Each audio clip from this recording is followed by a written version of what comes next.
روز.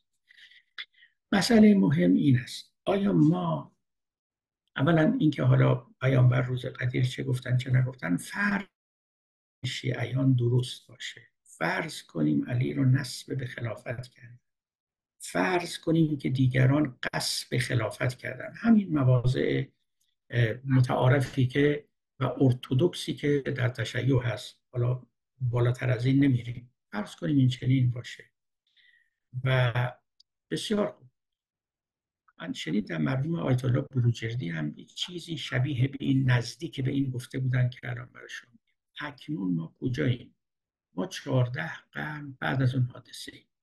ما میخوایم علی رو الان به سر خلافت برسونیم، ما میخوایم قاسبان رو به اصطلاح از دور و بر علی دور کنیم، میخوایم چیکار بکنیم؟ اینا که گذشته، تمام شده. ما دعوا سر چی میکنیم؟ دعوا سر چی میکنیم واقعا؟ باید ما بدونیم آخه حاصلی باید نزاع ما داشته باشه. ما که این طرف ایستادیم، اونا که اون طرف ایستادن، هر روز بیایم این روایات رو به رخ هم بکشیم، یه روایتی از توی دل کتاب رو بیرون بکشه، اون یکی دیگه بکشیم، و میدونیم که اینا کم هم نیست. 14 قرن هم هست که این کار رو کردن. شما نگاه کنید، فرض کنید دو تا تیم با هم دارن فوتبال بازی میکنن، 14 قرنه، نه این به اون گل زده نه اون به این گل زده. خب برنده ای نداره این بازی، بابا بازی رو باید تعطیل کرد. چقدر ما به این بازی ادامه بدیم؟ بازی که برنده نداره، بازنده هم نداره، یا به تعبیر دیگه هر دو طرف خودشون رو برنده میدونه، هر دو طرف هم دیگری رو بازنده میدونه. این بازی بی حاصل رو چقدر باید ادامه داد؟ ما رو به کجا میرسونه؟ آیا ما نباید بازی رو عوض کنیم؟ نباید فکر کنیم که انرژیمون رو در جایی داریم میریزیم که ضایع میکنیم؟ و بهتر است اگر به خاطر دیانت هست، اگر به خاطر آخرت هست، اگر دلایل دیگه داره که خدا نکنه، من به اونا کار ندارم، ممکنه یه کسی عالم شیعه و یه چیزی باشه برای قدرت و منزلت و مرتبت خودش دنبال این باشه که خب از این حرفا بزنه و جای خودش رو تحکیم کنه، دیگران طرف مقابل هم همینطور. اینا ممکنه در طول تاریخ همه اینها بوده، در همه ادیان هم بوده. من برای کاری ندارم. کسایی که واقعا دلشون برای دین میسوزه، برای ایمان میسوزه، برای اسلام میسوزه، برای آخرت میسوزه، برای تکلیف میسوزه، برای اینکه مأموریتشون چیه، وظیفهشون چیه. آیا ما میخوایم امروز علی رو برسونیم بنشونیم بر سر تخت خلافت و بگیم چون دیگران جلوشو گرفتن بریم دیگران رو به سزای خود برسونیم، از دور و بر او دور کنیم، نصرت علی بکنیم؟ چی نصرت علی بکنیم؟ چه کاری بکنیم؟ این دورش گذشته، یعنی بی حاصل است. ببینید، ما یه وقتی که میگیم شیعه و سنی نباید با هم نزاع بکنن چون دشمن مشترک دارن، این یک دلیله. یه وقت هم هست که میگیم که ما نباید با هم نزاع بکنیم چون مصالح مهمتری وجود داره، خیلی چیزای دیگه هست که به اونها برسیم، که چرا بر سر اینا دعوا کنیم. اینم یک دلیل. یه دلیل دیگهش این است به نظر من که اصلا این نزاع بی حاصله. یعنی نشون داده که تا امروز این دعواها به هیچ جا نرسیده. اونایی که در خانواده های شیعی به دنیا آمدن شیعه موندن، اونایی هم که در خانواده های اهل سنت به دنیا آمدن سنی. هر دو طرف هم مسلمانن، هر دو طرف هم مسلمانن، هر دو طرف هم به قبله واحدی نماز میبرن، هر دو طرف هم کتاب واحدی دارن، پیامبر واحدی دارن. و وقتی که عقب عقب بریم به زمان پیامبر برسیم که نه شیعه بود نه سنی، به قول مولانا به خورشید که برسیم نه مشرق است نه مغرب. مشرق و مغرب از خورشید ریزش میکنن، پس از خورشید میاد. خورشید نه مغربی است نه مشرقی. یک مسلمان در واقع نه شیعی است نه سنی، بلکه محمدی است. درسته؟ ما که امروز نمیخوام، ما امروز باید ببینیم که وظیفه ما چیه. ببینید، وظیفه ما این استش که اگر میخوایم پیروی از پیامبر بکنیم نزاع دیگه نکنیم، ببینیم ما به چی باید عمل کنیم، چی از ما پذیرفته است. ببینید، مسلما راهی رو که اطرت پیامبر رفتن مقبول پیامبر است. یعنی ما اگر میخوایم ببینیم که اعتقادات رو از کی بگیریم، فقه رو از کی بگیریم، to be on the safe side شما میتونید از علی بگیرید، میتونید از امام صادق بگیرید، برای اینکه اینا اطرت پیامبرن و پیامبر گفت کتاب الله و اطرتی، من اینو در میانتون میگذارم. و اینو اهل سنت هم قبول دارن. هیچ کسی نیست از اهل سنت که بگوید اگر یک فرمان یه روایت از علی رسیده باشه ما بهش عمل نمی‌کنیم یا از امام صادق بهش عمل نمی‌کنیم. اینا دست کم کمتر از فقهای بزرگ اهل سنت نیستن، کمتر از ابو حنیفه و شافعی و مالک و حنبل و اینا نیستن که. بنابراین اون چی که ما مهم است امروز انجام بدیم، اولا این نزاع رو بی حاصل بدانیم، بی معنی بدانیم. اصلا معنی نداره ما بر سر اینکه کی خلیفه باشه نزاع کنیم وقتی که بساط خلافت در نوردیده شده، وقتی اصلا چنین چیزی دیگه وجود نداره. کی خلیفه بر حق باشه یا نباشه تمام شده، حالا فلانی حق بود و فلانی حق نبود.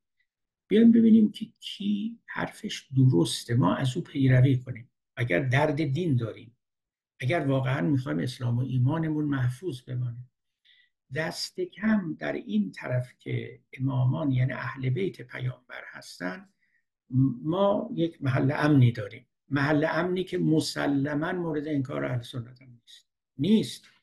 هیچ کدوم هیچ عالم اهل سنت نیومده بگه از علی پیروی کنید، از امام صادق پیروی کنید، اینا روزه و نمازتون باطله مثلا.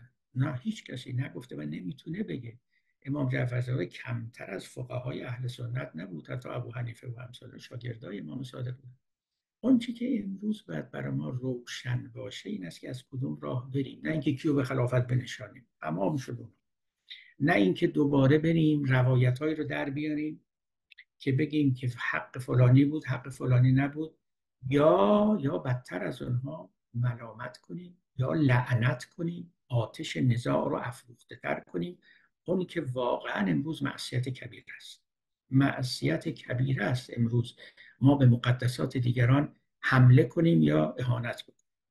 ببینید هیچ فرقی نمیکنه. ما مسلمان ها امروز وقتی که کسی از بیرون اسلام به پیامبر اسلام اهانت میکنه، حمله ور میشه، سخنان سخیف میگه، ما از او میرنجیم و مایلیم که به او حالی کنیم که این کار درستی نیست و نباید به مقدسات قومی حمله کرد، هر کی میخواد باشه.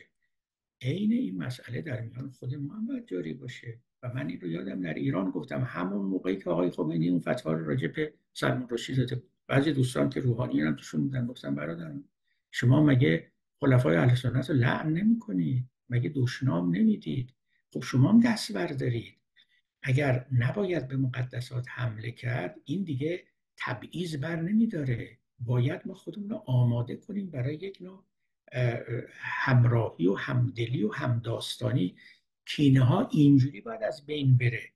ما از این منظر بالاتری در دین باید نظر کنیم. منظر بالاتر این است که من بهتون عرض میکنم پیامبر نیامده و خدا نیامده که ما بر سر این مسائل جزئی دعوا کنیم. اینا اسمش دین نیست. ببینید دیانت همون که غزالی گفت اخلاق است و اندوختن توشه برای آخرت. این نزاعها توشه ای نمی آورد، اخلاق هم برای ما نمی آورد و ناسزاگویی و سب و لعن و دشنام رو در ما تقویت می کند که دور از اخلاق دینی و الهی است. اون چی که ما باید بکنیم چیکار؟ از بالا باید نظر کنیم، بگیم که اسلام هم اسلام شیعی داریم هم اسلام سنی، نگیم این حق اون باطله. اسلام 2 شاخه داره، 70 شاخه داره، فقط همش اسلام و این به توطئه کسی هم پدید نیامده. ذات و اقتضای ذاتی مکتب‌های فکری و دینی این است که متشعب به انشعابات و شعب می‌شود. کسی توطئه نمی‌کنه.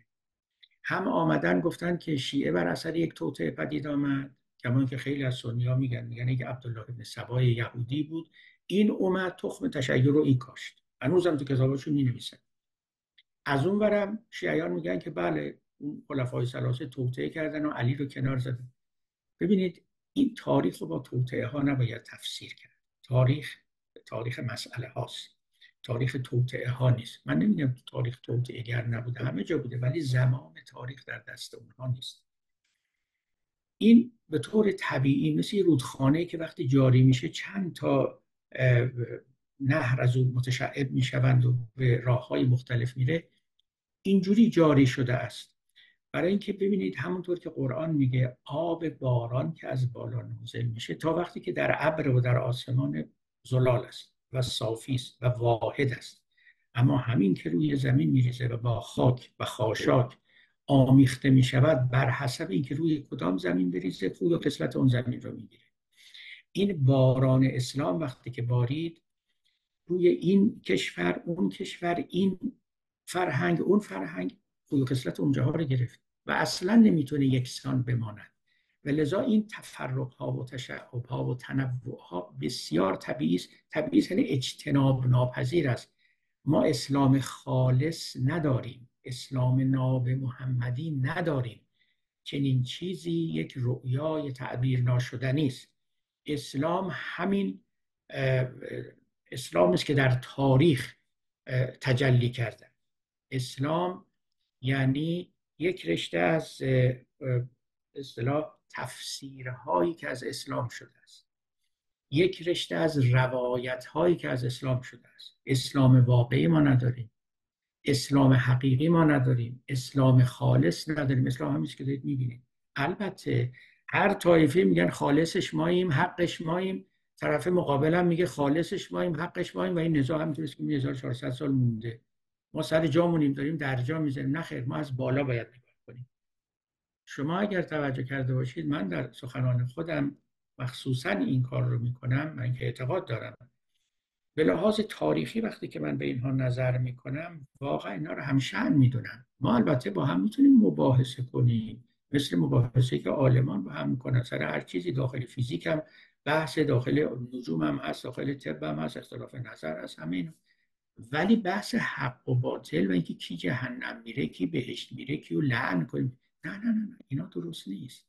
اینا درسته و مهمتر از همین که بشینیم و بگیم دیگران باید به ما برسن، به ما بپیوندن، حق ماییم، استوانه ماییم، محور ماییم. نه خیر، اینا همون است که این بلاها رو به سر ما آورده.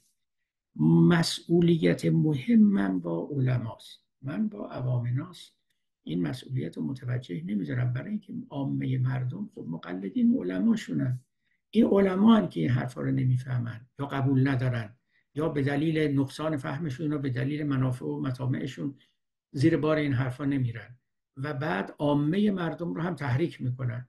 اون ملای سنی میرفت بالای منبر در حکومت عثمانی، یک خیک شیره میذاشت اونجا و یک کیسه ارزن و دستشو میکرد تو خیک شیره، بعد در می آورد میکرد تو کیسه ارزن، میگه هر کسی شیعه رو بکشه به اندازه ارزنا که به دست من اینجا چسبیده ثواب داره، تو بهش بهش حوری میدن. این ورم خب شیعیان بعضیاشون حکم به کفر اهل سنت میدادند و حکم به چیزایی که حالا من نمیخوام بیان بکنم. ببینید دست از این چیزا باید برداشت.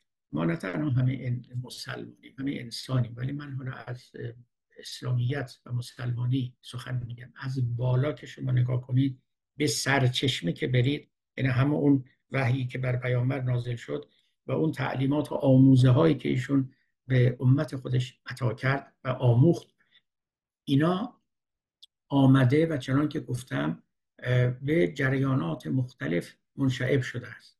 کار تکفیر در اوائل، در قرن اول دوم به جایی رسیده بود که اصلا هیچ کسی معلوم نبود یعنی کی مسلمانی که مسلمان نیست، و خود علما به این فکر افتادن که ما باید این مسائل تکفیر رو جمع کنیم. هر طایفه میگم یکی کافره، تا وقتی که غزالی تو قرن پنجم اون کتاب مهم فیصل التفرقه بین الاسلام و زندقه کتاب نوشت و اونجا که بالاخره ما کافر کی میدونیم. اگر اینطوری باشه که من بگم معتزلی کافرم، معتزلی بگن اشعری کافر، شیعه بگه سنی کافر، اون یکی بگه کی مسلمان میمونه این وسط؟ درست اینه که بگیم همه مسلمانه. و این همون حرفی بود که غزالی زد، گفت لا نکفر اهل القبله، کسانی که اهل قبلن و به طرف قبله نماز میبرن ما هیچ کدومشون حق نداریم تکفیر کنیم. همه مسلمان، همه زیر چتر نبوت محمدی و داخل در خیمه امت محمدی هستن. من عرض کردم اینا رو از روی مصلحت نمیگن، از روی حقیقت میگن. یعنی حقیقت این است اسلام چند پاره است، چند شعبه است، همشون هم مسلمانیه و اونی که سنی است هیچ کم از شیعه نداره، اونی که شیعه از هیچ کم از سنی نداره. برای اینکه اصلا شما حالا از دید دیگه نگاه کنید، بیشتر شیعیان مقلدانن، تحقیق نکردن درباره دین خودشون. بیشتر سنی ها مقلدانند. چند نفر شما محقق واقعی دارید که رفته باشه تمام روایات و تاریخ رو خونده باشه بگه من پی بردم که شیعه حق است و اهل سنت باطلن، یا بالعکس؟ اصلا و ابدا. خب ما چرا باید تو سر هم بزنیم؟ همه زندانیانیم، کدوممون باید به دیگری فخر بفروشیم؟ همه هم نشینیم، هیچ کسی نمیتونه فخر به دیگری بفروشه. هممون اتفاقا به اون مشترکات باید چنگ بزنیم. بازم نه به دلیل اینکه مصلحت ماست، نه به دلیل اینکه دشمن مشترک داریم، به دلیل اینکه راه درست اینه، به دلیل اینکه نزاع باطل است و دین نیامده است که مردم رو به نزاع بیافکنه. در این نزاع همه چیز از بین خواهد رفت. دین آمده برای اینکه مردم رو به صلاح، به سداد، به اخلاق، به آخرت، به اونا بکشانه. گیرم که بنده اثبات کردم شما باطله، خب مرا چه؟ خودم رو باید اثبات کنم. به قول اون شمس تبریزی که میگفت طرف میخواست اثبات کنی که خدا واحده، میگفت بهش گفتم خدا هم یکی، قبول. تو رو چه؟ تو که اینقدر متشعب و متفرقی، اینقدر در درون خودت چند شاخه شاخه ای، این خدای یکی به چه درد تو میخوره؟ تو یکی باش. ما در اینجا با یک واقعیت مهمی روبرو هستیم. من این رو هم به علمای اهل سنت میگم، هم به علمای شیعه میگم، هم به مقلدان شیعه میگم، هم به مقلدان اهل سنت میگم. همونجوری که هستید باشید. هیچ لازم نیست دیگری رو دعوت به حق بکنید، دیگری رو به خودتون دعوت بکنید، به خیال خودتون به راه راست هدایت بکنید. هیچ لازم نیست. همونجا که هستید عباداتتون رو بکنید. من به دوستان شیعه خودم میگم عمل کردن به فقه اهل سنت هم جایز است، هیچ اشکالی نداره. اونایی که بدونن این علم فقه چجوری پدید آمده مثل علوم دیگه متوجه خواهند شد که این اختلافات جزئی که مثلا سر سجده فرض کنید مهر بذاریم یا نذاریم مطلقاً مراد شارع نبوده است که ما نمازمون رو سر اینجور چیزا ضایع کنیم، یا اینکه مثلا دستمون رو ببندیم، دستمون رو باز نگه داریم.